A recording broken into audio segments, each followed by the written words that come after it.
Otangi penza combo spécialement papa. Maman Paulette, ceux qui ne connaissent jamais Kabunda Rolobalelo que Félix Tshisekedi a danger pour la République. Maintenant, on a sali que Félix Tshisekedi a comment?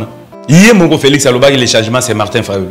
Jamais Kabunda bi te les changements ezayo yo kene retirer signature to tindaki te pose à la première ministre ce qui le logement aye koloba que non Félix Ndeko Antoine Félix Tshisekedi Tshilombo aza danger pour la République ça veut dire yende muto ici danger yangona papa Jean-Marc Kabunda lobi ti lelo basombela bango depuis mokonzi akoti basombela bango ta batenu sikate tango azaki na parlement lobaki on te point binopé comme ça bon pas cause qui c'est quoi zolo mieux vaut tard que jamais à lobby mieux vaut tard que jamais tango longwende olingo la sultana ya kisango si azalaki wana atika biso ndeto tuna bango atika yalo bate ayalo ana droit koloba neti makambo wana te ana droit koloba misusu mais wana oyo ba nyoko libiso peuple ye jamais ka participer na souffrance à peuple na misère na nzala ya peuple aya koloba ngo lelo pourquoi atika biso to retourna un jour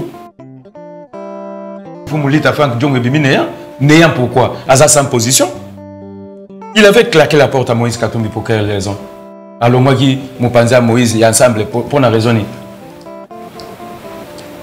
Pas matin Moïse a l'obéi que non, ngai vision nangana monena Tshisekedi na kokota pena 100% na union sacrée. Yango na Franck Diongue pas l'omwa qui akeya kangame na chef de l'État si kotango kangame avanda zeli ba pese par gâteau ne ba pese ministère moko ou soit comme mandataire d'entreprise publique à zuite les lois aux la Moïse si moi j'étais Moïse mon est bato bon aux ongi na otala yoka ndengo otala ma Paulette to vanda masolo zo bad je dis oui vous avez raison honorable tout ce qui peut yana kobi ma grâce à Fachi ça veut dire abima il a prison elle ni olobani Azoï grâce présidentielle t'es. Azaï condamné mort. Pour pas le bagabimi grâce à Fachi. Asala ma beni. Bon côté prison pour ni. Asala rébellion wapi o bokuba kangela gae.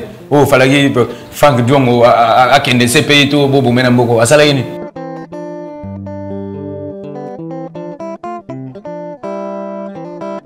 Esengo mingi bandeko ya kozala na bino na mokolo na lelo. Lelo nazana esengo ya koyamba pona mbala liboso. Papa Alex Mfumu boko découvrir ndenge na mesana ngala linga ko faire découvrir bato asika po RDC ba intelligence ezali ebele bato ba kanisaka bato ba kojitaka bato ba kapena makanisi na bango bato balinga kape ko partager na bino yango na lelo na ko yamba pona ba liboso papa Alex Mfumu esengo mingi papa ya koyamba yo na émission na biso. Merci maman Paulette na émission na yo merci l'invitation na yo na sepeli makasi lelo kozala en face na yo. Pour Nalanda yo kala Nalanda kayo mingi la Lion TV journaliste mouné na mboko yo Valère mouné na mboko yo na s'appelle l'invitation na makasi. Merci papa mais ndenge to yebi masolo etikali na no depuis semaine e bandi point de presse ya Jean-Marc Kabunda en tout cas ya ndezo salakala une to yebi pepe papa Franck Diongo asali pe aye donc wana to kolobelango peut-être na émission za kolanda pona dans une autre information nyoso te. Napesi papa Peter Tiani longoni apo yende ntazali ko modérer kuna. Pona yo papa Fumu. Ozaï ko s'attendre à ce que Jean-Marc aloba makambo ya lobi. Merci maman Paulette Namutuna oyo ngai pena tout au départ je m'attendais à ça. Naeba ki yango bandeko mingi to vandi na bango mingi na honorable maman Germaine Kayeye na yebisa kaye uta e bandeli. Question ki ndeko Tshisekedi Félix Antoine Tshisekedi a na opposant ya makasi ya vina ye mobimba et rosa Jean-Marc Kabunda. Pona nini ki abi boara ndenge baloba. Mais les mani nous aki nango palpable pona ko yeba ndenge wana. Sa façon d'être. Façon d'être à Jean-Marc Kabunda.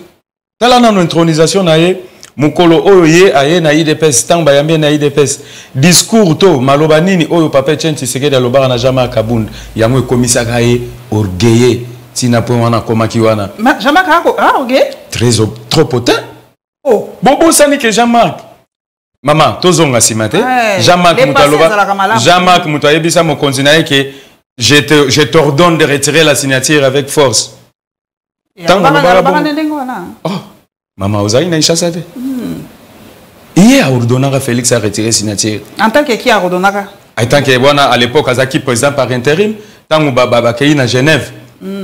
Félix a sali discours na 4h du matin hier muto liboso aloba iselo maman F Bazaïba o apesa biso sango abi aujourd'hui le Congo a un changement et le changement c'est Martin Fayulu asali discours wana eleki na ba chaîne nyonso eleki na RFI eleki na France 24 eleki na TV5 très tôt le matin les sous vers 6h aye au baloka Jean-Marc Kabunda avait ordonné de retirer la signature. Wana eza ba guerre d'esprit eza belema moko elakisa ke muto azana ba vision moko boy ngana banda ko lobango banda kala que Jean-Marc akokabwana Félix pesa équipe nango prévisible maman même sur le terrain lui il se faisait plus leader que les autres mais peut-être pour pas Zalaki yango à solo hein tomatato qui tapait hein oui okoki kozala yango ya solo mais hiérarchiquement parlant Jean-Marc azali na respect même voire même na ba collègue na été Azana baguerre au sein de l'IDPS lelo s'il faut le dire tant maman Paulette yoza mopanza sangoza journaliste à lelo te ya moni na matembelete vous êtes une valeur au yebi IDPS al Tshisekedi le père à l'époque il y a papa o banani Balbert Moleka ba tata o ya biso alemba nani Valentin Moubake le dernier premier ministre comment il s'appelle encore Bruno Tshibala est-ce que un Jean-Marc Kabunda pouvez nous donner des leçons biso bato za bato de pesaka mais lelo oyo bato oyo nyonso banyoko marana Tshisekedi le père ba se retrouver nani mais pas ça Tshisekedi le père azalaka non yeli azalaki Nathanin wana Kabunda azalaka te bon tanga utaka kamina je crois on a des grands katanga pour ville bungingai nani intronisaka ça papa etente kasi yango na koloba te maman Paulette papa Etienne tango introduire au sein de l'IDPS c'est parce qu'il y avait plus de valeurs batu malonga scientifique tête makasi ezali suna IDPS comment yo kende kozwa ndeko Jean-Marc naza contre yote mais comment okende kozwa mwana classe o na kobenga mwana classe aza na université na deuxième ou première graduat okende ocha secrétaire général à IDPS o biso toyebi tango ba mubake ko ya salama ndengwana. Donc, Lelo Penza, Jean-Marc Kabunda, commis le grand opposant, il n'y a pas fait, c'est ce qu'il dit, Lelo. Au monde. Théâtre, théâtre. Théâtre. Pour Nangaï, étant qu'analyste politique, Maman Paulette Naoloba, théâtre. L'histoire se répète. Qui était le phénix délimité auprès de Mobutu? Moi, le professeur Samba Kaputu, paix à son âme, me disait un jour à l'université, s'il y avait un ami intime, il y a Mobutu. C'est mais c'était un Tshisekedi. À comment il peut opposer? Peut opposer à solo. Ngai na yo toza en opposition à Etienne Tshisekedi. Ba opposition ya lelo te. À comment il opposante? Azo s'opposer à système et non à l'individu. Mais à l'obéli mingi pas individu, à l'obéli système te. Qui n'enga l'obéli que Félix Tshisekedi est un danger pour la République te. Atangi penza combo spécialement papa. Maman Paulette, ceux qui ne ko jamais Kabunda ko lobalelo que Félix Tshisekedi est un danger pour la République. Maintenant, on a sali que Félix Tshisekedi a comment? Hier, mon Félix Alobagi, le changement, c'est Martin Fayulu. Jean-Marc Kabunda, les changements, et ça, yo qui nous retirer signature. Totinda qui te pose à la première ministre. Wana discours à Salah, on s'intéresse. Maloba Jean-Marc. Totinda qui na Genval, pour yo Félix au Salanine, au Simba bâton de commandement. Ce qui le Jean-Marc, aïe Koloba que non, Félix Ndeko, Antoine Félix Tshisekedi Chilombo, Azad danger pour la République, ça veut dire. Yende muto comme ici est danger. À quoi est-ce qu'il y a pour reprocher Tshisekedi Lelo? Selon la site Tshisekedi et ce qu'il est aujourd'hui, c'est Jean-Marc Kabunda. Mais ego kipe ko sama toko so pe ba comparaison ga ninga ba comparaison te. Nzamba kila ki mutu. Tanga monique mutu asali mabe atindi déluge et bomi penza bato ye moko salaka. Donc pour ani boko reprocher Jean-Marc Kabunda salaka ye ningo yo lobi mais tanga monique ça ne va pas. Azu a yepé ni mesure drastique alors ça ne va pas. Ce qui ngam na salaka yo ebe. Na zupe décision nanga. Mabe ezate na po on ndongo lobi tozo exemple ya Nzambe na ndenge ya salaki mutu ayi komona Nzambe ayi komona ke mabe eleki vomena mettre fin na mutu yo. Abomba yibato na délige. Mais les Camerounais Congo ma politique na mona neti to ça que logo te neti to avancer raté. Ce qu'on dit histoire bien, il y a un père parti état oyo kozwa création IDPS okomona kaka camarade oyo alongwe awa akeboy nga yo mutozo poser mitune ezali ayo ba réponse eza yanga mais nga na tuna ngabino ba panzisango tika lelo nde na zio ma Paulette na tunona tango bovanda kana ba yi politique mboko oyo ndenge nini botuna ka bango te ke namu to monate démocrate moko na États-Unis à l'omwe na parti démocratique a comme républicain ou bien na France ou à l'omwe na gauche à ken à droite o ya biso ya mboko baluka nini ezala li paté eza pena osa la peuple solo to ba kene ils veulent seulement s'empocher aluka mbongo na ye ayiba atonga banda kundenge bango nyoso to batongi lelo après lobi muninga komi mabe mais bien nous boza ko s'en prendre nanda kwa Jean-Marc Kakunde mais azaki premier vice-président de l'Assemblée nationale oyebi salaire est-ce que Jean-Marc Kazali incapable na salaire wazanango ya premier vice-président à l'époque akokotonga ndako na lobili kamwanda kute mama Paulette parce que nous bozolo babandako bandako po ngala ko tuno motuna po batongi bakolo batongi ndako atongi villa atongi boye d'ailleurs lelo déjà ba dossier bandi ko bima balobi voilà même usala bandako ko sala pona stade kuna na Kingabo bakati yango akomi da ko futa masumu balobi bandi koza opposant za pema est-ce que kokoka likamwanda ko na mama Paulette salaire na bango za combien tant que premier président de l'Assemblée nationale et valeur ndako na za combien et ton ami peut en un seul jour ta papa na ngai oui en un seul jour te banani batongi des ingénieurs chinois pe ba marbre eza kuna ba valeur eza kuna na ndako wana vous pensez que kaka mbongo ya salaire wana ndeko yeko tonga villa wana c'est faux ya chipo so a par exemple prêt na banque bino ko yeba mais il y a ça aza homme politique soka sangi prêt na banque faut to yeba oni pour nani vie privée na eti vie privée homme politique azana vie privée te mama Paulette na ba mboka papa vie na yo eza contrôler peuple fois yeba vie na yo yo za premier vice-président de l'Assemblée nationale au longwe neti awa au voyager au Kenya Burundi batu ba yebite vie privée par rapport à quoi parce que lorsque vous devenez un homme politique un vice-président de l'Assemblée nationale tu n'appartiens plus à ta famille au komi mutu ya batu nenge kondo Tshisekedi azali koloba mukomsusu abi nazali susu muluba te nga nazali congolais nazali zaïrois nazali ya peuple Jean-Marc Kabound étant président vice-président de l'Assemblée nationale azali ya peuple azali sous ya famille na yeta salaire na ye il faut toyeba ba déplacement ba makamunyo se faut toyeba azala ba combien bien que carburant abino ba bango baninga ba beta libako na zelo ba carburant ba bilo mususu ezanango na frais ya l'état ezanango ofele na ba salaire au to kabela bango ya ofele na ça pe moi songi lobinyo so faut toyeba pe na ba mama nyoso ba mama vous comprendre il faut pe toyeba wana za pe sous privé te maman Bill Clinton ba yinaka en États-Unis pour na ba votaka ete likolo te ya maîtresse na ye wana likambo cigare wana obosani yango wana ya vie privée te ya vie privée na lobi na mama Paulette mutu tangu okomi déjà ya pays okomi ya mboka acteur politique oza PCA oza DG oza kingandi oza ministre faut faire trop attention vie privée za la réalité tout est contrôlé natangi la bino tweet ya moi Mboka Rigen ça dit qu'à lobby tous les ministres auront leur parti politique afin que celle-ci se porte candidat aux législatives. Comme ça, ils auront 300 députés sur 200. Telle est la révélation de Jean-Marc Kabound. Tout ça qu'on se rendre compte à Omikolo. Dernièrement, papa Moïndo Zang a créé parti. Donc on se rendre compte que la défection comme mingi mutuna muta comme kolinga kozala na parti na ye. Et comme il pense ni to kozana ba parti ngo boni. Des autres pe na makama ba parti politique oya linga sala Jean-Marc Kabound sali Moïndo Zang sali oya sali to en fin de compte dans combien de partis politiques. Ça vraiment ça me cœur ma Paulette ezana soni.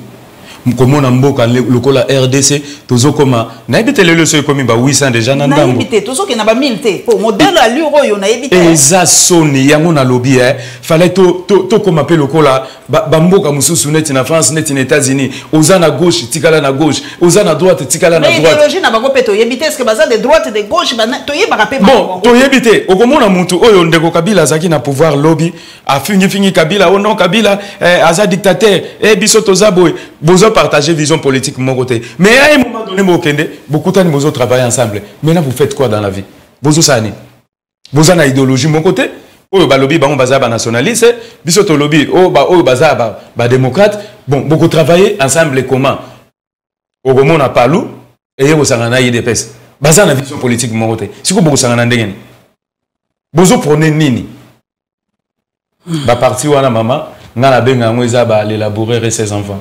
Et l'Ignoloba, le récitation de laboureur était les pères, mères, les fils retournent dans les champs. N'est pas parti à Congo. Ce que taliban on y parti familial, papa tiki moi nazui. Moi nazui, na ba église na ba parti na mboko. Et ça le ngamo ma Paulette.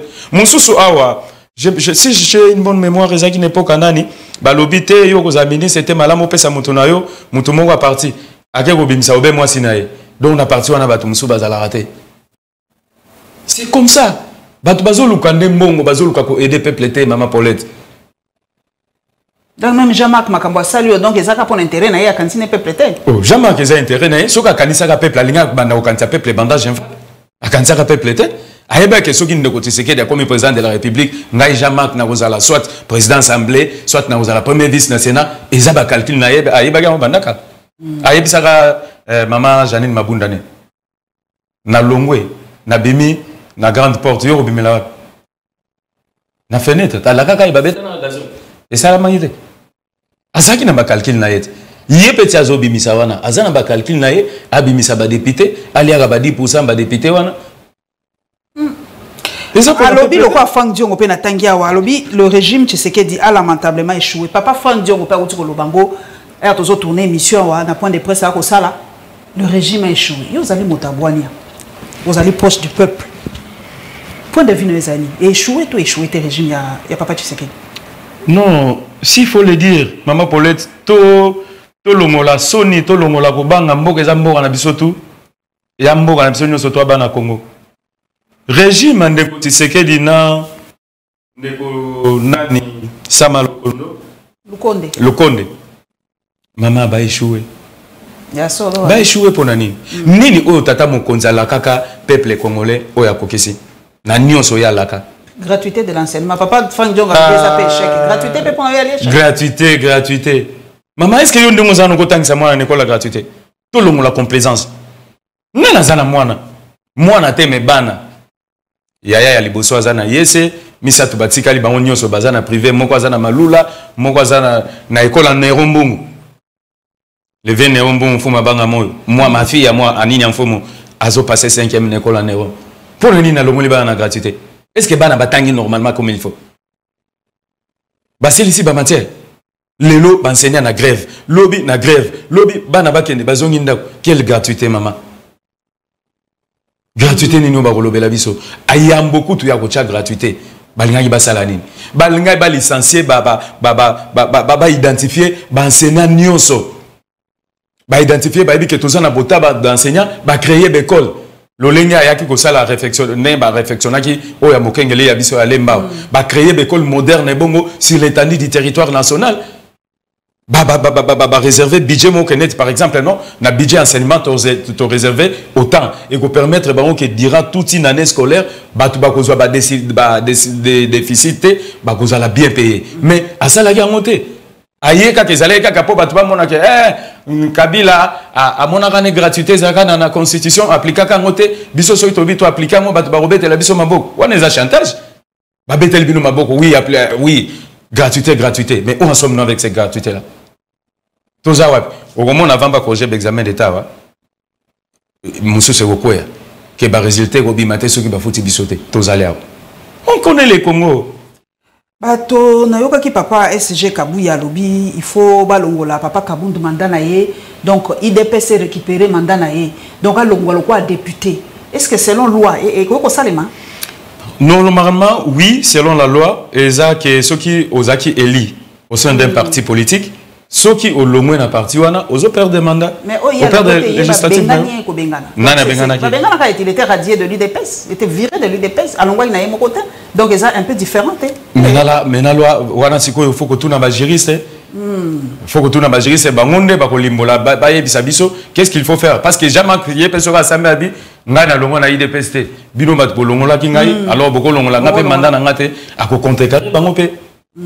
Ana makasi wana batomi balobi na tuna yo balobi mona soso soka za ko vimba c'est que maman na pimpi qui est derrière Jean-Marc Kabund la personne qui est derrière Jean-Marc Kabund na opese makasi wana Etienne Tshisekedi wa Mulumba ya solo il incarne Etienne Tshisekedi Jean-Marc c'est Etienne Tshisekedi au moins on respecte au moins on que Jean-Marc abanga mutute Jean-Marc abanga mutute ya mala banda ko toba bapina bato ya mala ko toba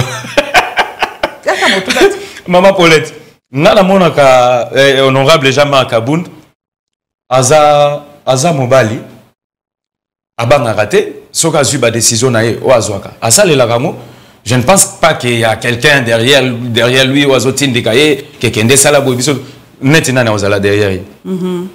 Donc on va combo ya circuler moi na tangi ya pour preuve réalité mais ngana yebi ke kisasa malobelo ba marapa pambate il y a pas de fumée sans fait ba combo ko tanga mamingi koko azala ba soutien extérieur ba ba mobembo asala ginyo sokuna na libanda peut-être zuma ba soutien ba garantie pour akotia libaya na 2023 comme candidat président. C'est normal maman Paulette azala ba soutien libanda c'est un acteur politique. Il fit le premier vice-président de l'Assemblée nationale, c'est pas n'importe qui. Il connaît la diplomatie de notre pays, il connaît la politique de notre pays. Aza pena ba soutien na ye ya libanda mboka bazali ba ozanga te. Mutu nyo so luka ba parente. Awa ndeko fayulu ako tambola de part et d'autre na monde azo lukani. Awa luka pe ba soutien. Politique eza ya Afrique eza kakate qui ceux qui biso toketo voter Maman Paulette que lobby Maman Paulette comme président de la République non ba soutien extérieur pe ezala. To yebi yango ezala na. Mais batumi ba benga ba parrain ezala. Yo lobby Jean-Marc Kabound égale Étienne Tshisekedi. Franck Diongo pena papa na yemoko Jean-Marc Kabound ba lobby ba s'écarter na ligne ya papa Étienne Tshisekedi donc ba s'écarter na ligne du combat ya papa Étienne Tshisekedi. Ba on se bazo répéter kaka phrase wana. Ba outi na même moule hein Franck Diongo na Jean-Marc Kabound on dirait biloko la bango toki place moko parce que son azolanda ba propos ya Jean-Marc Kabound na ya Franck Diongo ça ko se ressembler combat ya papa Étienne ba trahir ngo na isika nini combat ya papa Étienne Tshisekedi pona nazolo ba na ndeko Jean-Marc ndeko Franck afanda na to occupé sima pona combat wana ko lobake ba s'écarter sikanine Jean-Marc Kabound ayebe sikanine ya s'écarter ki na combat papa Étienne. Tant que Kakaye akenda ko senga na ndeko Antoine Félix Tshisekedi Tshilombo a retiré signature. C'était là où à ces cartes qui n'a combat. Parce que Toyo Kanagi qui est Tozala, Motomoko, Yo Jean-Marc Tikala au lobby, T, bongote. Tant au lobby bongo, tant Jean-Marc Kasagi bongo. Est-ce qu'on aura qui mémoire à Kono Etienne Tshisekedi? Pour Bangon Sobazagi Bananda Kumoko Tema Paulette. Ozui, Ndeko Nani, Ndeko Franck Diongo, Tozum Ndeko Martin Fayoul. Bango nyoso bango ba Jean-Marc Kabound wana bazaki ba pilier ya Etienne Tshisekedi ba pire petit ba sentir na ye o azako tshela mutema nana pesa kombo Fayulu kombo soldat du peuple kondo Etienne te mbala liboso abenga ma soldat du peuple kondo Etienne mutabenga était maman lelo bango nyoso ba s'écarter pourquoi c'est qu'il y a un ça ne va pas au sein de l'IDPS c'est la cuisine interne. Bien que ba fang diongo wana bazaki na bango ba lié bazaki ba to ayi de peste bazaki ba lié bazaki na ba parti na bango bandakala mais au sein de l'IDPS la cuisine interne il y a un ça ne va pas ba vérité Jean-Marc Kabound na lobaki nazolo ba vérité face à l'opinion publique internationale moi me concernant na moi pe vérité malonga lobita alobini biso nyo soyeba makambo déjà donc alobika ka makambo batosi basi bayebaki mais makambo glissement ou azolo ba ke non na longwaki parce que balinga ba glisser nana préparer glissement wana nana zaka secrétaire général à IDPS bon il y a ça na senita bon préparer glissement ngani bon glissement ba to seni mutu ba préparer ngo ba to pouvoir ba préparer ngo non ba to pouvoir ba préparer ngo ba ke ba ebsi seni yo sala boyo parce que maman attaque tout na mikili ya poto président ya seni bien que Namboka Nabiso est comme une institution à part. Mais Namiki la poteuse à la Mouta organisé en sa élection, ils allaient ministère intérieur. Ministère intérieur, moi, Zalrawat. Azaka Mouta pouvoir. Pouvoir Mouta dicter que Toko Salabo, Toko Salabo. Il n'y a jamais Kabunda Zagina pouvoir. Le Lenini, c'est quoi? Préparer glissement, on a l'ongwai. Le bac est préparer glissement. Il y a d'autres qui va préparer. Nana préparé. Mingi peur on attend papa honoré vous la n'a pas si un botte Migalobi.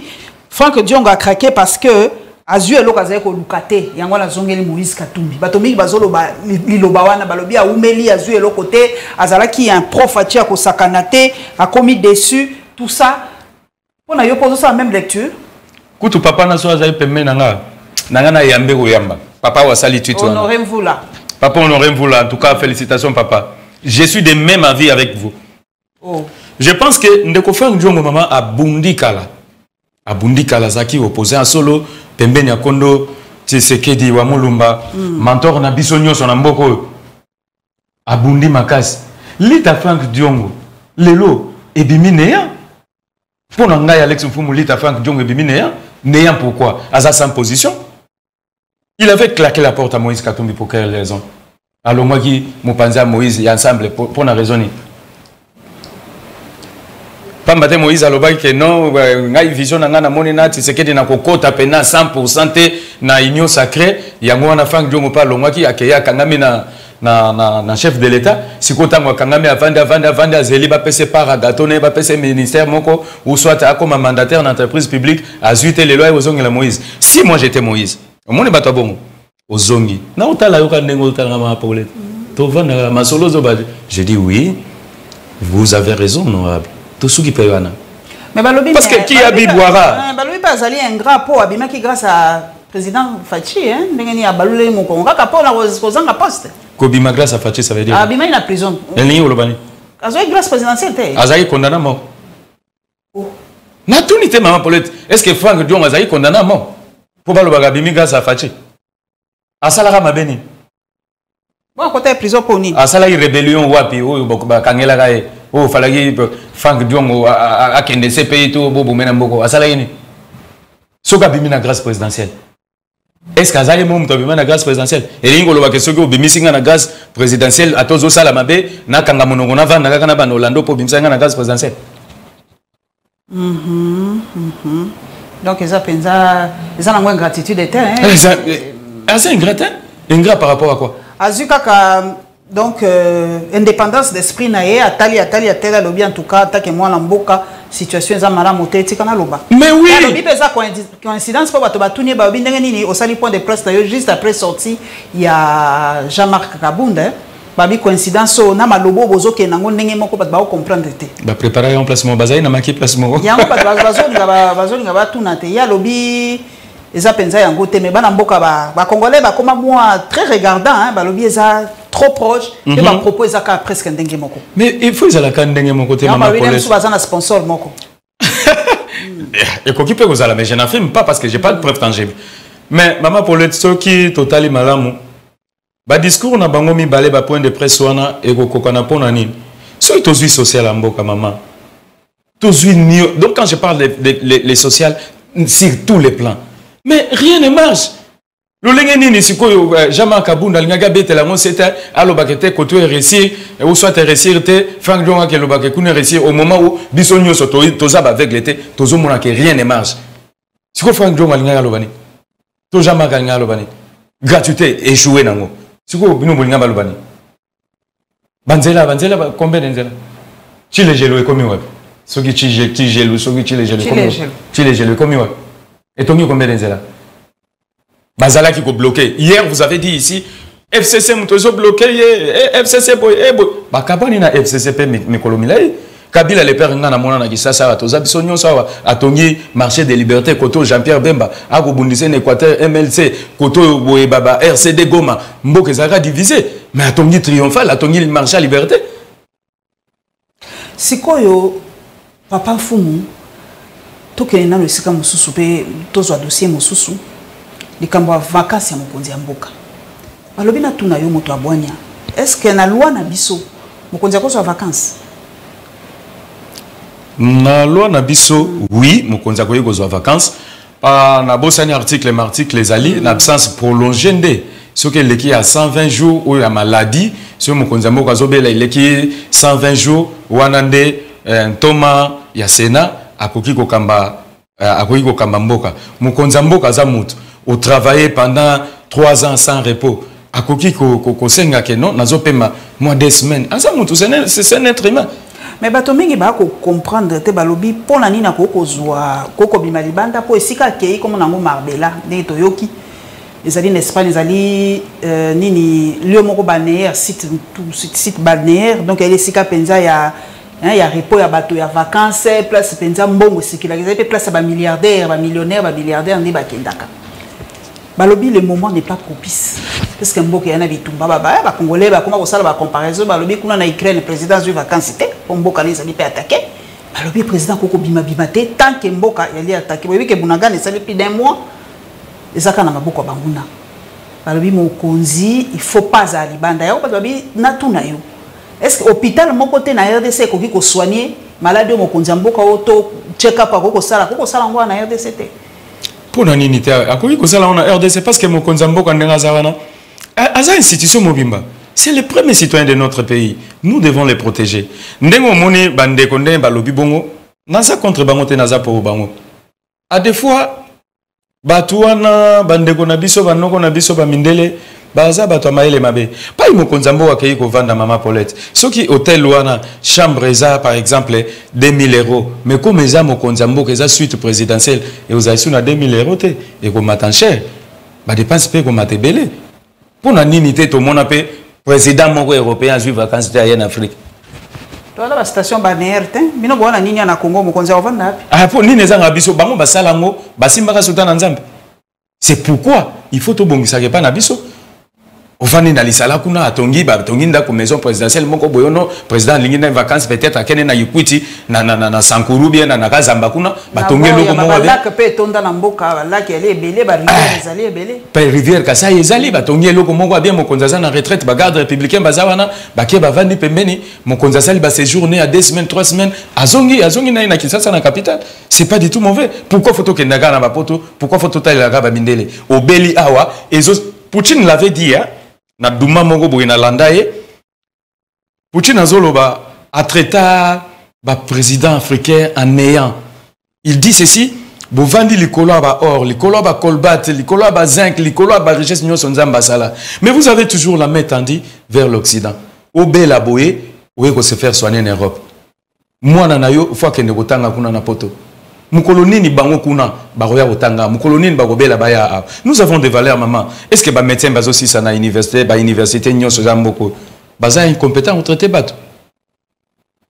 Pour ça la botonga totonga mboka na biso botonga hôpital du cinquantenaire batongela nde biso po ani maman bakota ronte kasi. Oh ouais mais comment l'ango hôpital ke le bibembe ngana invité hein. Le ka bibembe. Mais comment na ba lokuma ba bâtiment kaka. Ba bi de morgue ça la bien na cinquantenaire. Mais na habité so ba l'homme ça va bien mais nga tout cas na mona pensa que bazoramba mo mingi pona morgue. O monique yango ba mindele ba sekarabiso. Mindele ba sekarabiso. Bokumbisi kumbisi yango awa oh non yango eza sophistiqué en Afrique centrale, tous les matos sont là, ba scanner ba makamunyo so inutile d'aller en Europe. Mais bino moko botika ngozo ke en Europe pourquoi? Baba nga kanini. Bo vanda ka bien na peuple.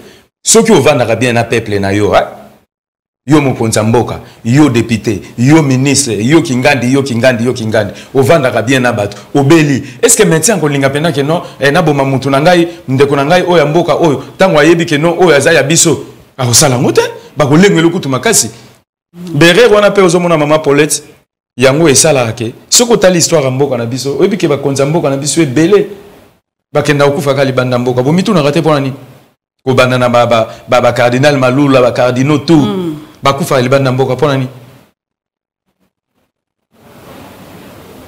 Gari kamboa zama tata on les a ba dépenses inutiles tozana souci bande ko ba souffrir na est bambongo wana misusu ya ba dépenses belé wana vome ko débloquer ngo ko tinda ta ba sombi ata sa kombe ya sukali okoti penza pe na dossier ngo mbala moko ya bambongo ebele ya mboka oyo toyokaki papa Ijefa wa dernièrement basali mokanda pour na kotuna traçabilité à $581 000 oui bimaki pour na concert à Wenge pour na yo papa Fumu papa Ijef azana raison ya kotuna po balobi mais tango mbongo ngo bimaki ya ebaki te siko akotuna nani po ngala tuna kaka bituna bana mboka akotuna nani siko ako balinga yeba po ici elle y a mité ici elle s'est dispersée est-ce que kozonga na caisse ya l'état papa Gilles Alingeti muto mayele ya bwana na linga papa wana makasi obi ke jour mususu mama Paulette limbisanga na cadre le solo to obeta na ipsa bande komo na bi si j'étais Fadji et que na brigade deuxième mandat ana créer muto wana za dauphin nga wana nga ya nga na loba soki nga na zaki fatina osalango c'est une valeur pour ce pays mais mbongo ngo 580 ba 500 ba 500 kana 1000 ba francs ba dollars dollar bon ya dollar ya ba mweza ka ba dollars ba dollar et zalaki ya producteur ya gouvernement et ba lobi appui ya gouvernement a 500 000 aye ko appuyer conseil à Wenge na conseil à Wenge to koti to sombi ba billet biso moko to kota ki biso ba msusu pombongo jibe pia na nawe ranson ba lobai 40% et ko kende na est yango to kendaki en réalité ko pare ba si ba pesite en réalité to ko gai ko kende te to kendaki kaka po to ya ko ndimisa bango pona leka na etando ya ndeko Peter Tiani na émission ya collègue no moko Max na lobaka likamwa na lobi bande ko conseil ba robeta ba raisonner ba veuve oyo ya ba soldat ya kanko koloyo ba pesi bango ba sali malam bongo sikoyo ye producteur kozala pe kutu congolais te ayaki na ba makambu na ba billet na ye bana mboka ba sombi ba billet siko 500,000 wana bango ba bimisaki ba ya kwa appuyer nini c'est que bango ndimtu bazaki ba producteur ba bimisaki wana comme étiquette bien ndenge nini et ça flou pour makambo a concert à wenge j'ai fait aucun osani pour moi ebimi na voie normale donc il faut y ba pourquoi bon wala ebimi et salini $500,000 c'est pas peu hein c'est pas peu d'argent soko bâti 5 c'est combien 1 million de dollars et combien 1 million et koyi ko tonga banda ko combien 1 million de dollars so ba tenir ba policier combien Yangona papa Jama Kabunda Robiti lelo basombela bango depuis mokonzi akoti basombela bango ta batenu ya sikate. Tango azaki na parlement lobaki on te point. Ah binopé. Comme ça bon ka kozongi c'est quoi zolo ba mieux vaut tard que jamais à lobité. Mieux vaut tard que jamais. Tango longwende olingo la sultana ya kisango. Shazalaki wanati.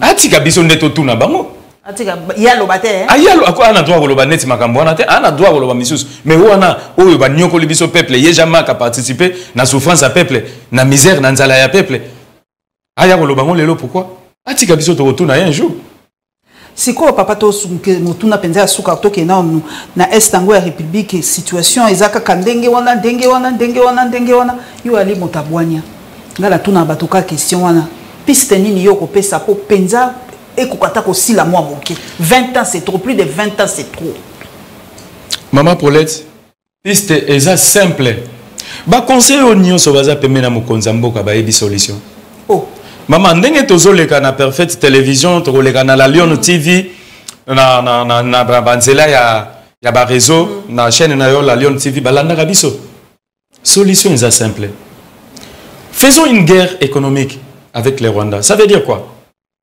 Les Rwandais ne vivent qu'avec les produits de la RDC, les produits miniers.